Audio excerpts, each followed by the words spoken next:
ఏంటే నీకు ఆ బాధ? మూసుకొని వెళ్ళి మీ ఇంట్లో పడుకోవచ్చుగా. ఇది కూడా నా ఇల్లే. అయినా నీ గురించి తెలుసు కూడా వాడిని నీ దగ్గర ఒంటరిగా ఉంచేస్తా అనుకుంటున్నావా? నువ్వు ఎంత ట్రై చేసినా వాడు పడేది నాకే. ఏంటి అలా లాగేసుకున్నావు?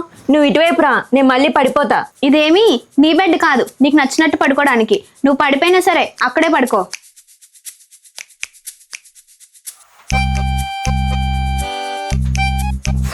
మన దెబ్బకు భయపడి వెళ్ళిపోయినట్టుంది.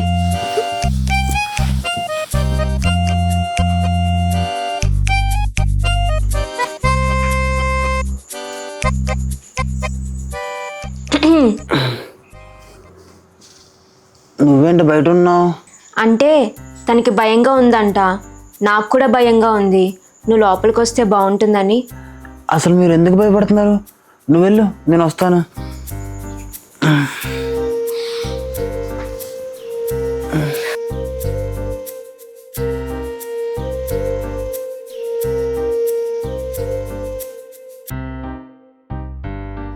అవును, నువ్వు దుప్పటి కప్పుకోలేదే?